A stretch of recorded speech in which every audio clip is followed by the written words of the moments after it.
না, এই কিছুতেই মেনে নেওয়া যাচ্ছে না। এ কি হয়েছে আমার রাজ্যের হাল? আমার রান্না করা বিরিয়ানি খেয়ে নিয়েছে, আমি কি খাবো তোমাদের এখন বাল? সেনাপতি, আদেশ করুন মহারাজ।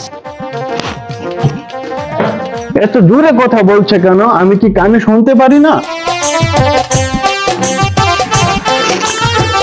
বিরিয়ানি কে খেয়েছে আমার?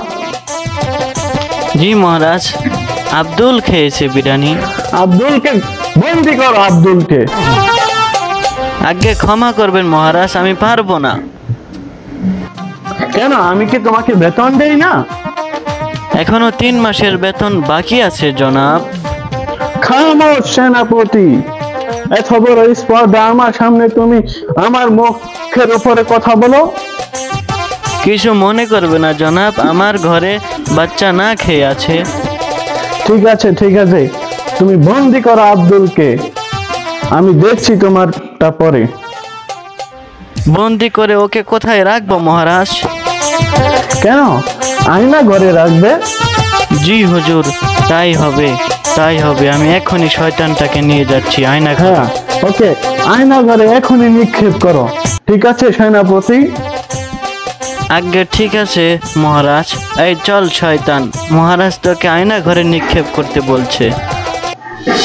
হ্যালো গাইস, আসসালামু আলাইকুম। আশা করি সকলের ভিডিওটা ভালো লাগবে। তো যদি ভিডিওটা ভালো লাগে অবশ্যই শেয়ার, কমেন্ট এবং লাইক দিতে ভুলবেন না। আর এরকম ভিডিও যদি আরো চাই আমার ইনবক্সে আইসা অবশ্যই আমাকে বলবেন, ঠিক আছে? তো সকলেই ভালো থাকবেন, সুস্থ থাকবেন। জয় বাংলা, জয় মহারাজ। কি হয়েছে সেনাপতি, চিৎকার করছো কেন?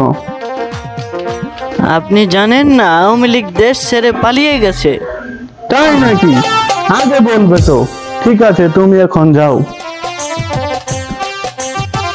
তো জয় রেমিটেন্স যোদ্ধা, জয় বাংলাদেশি সকল প্রবাসী।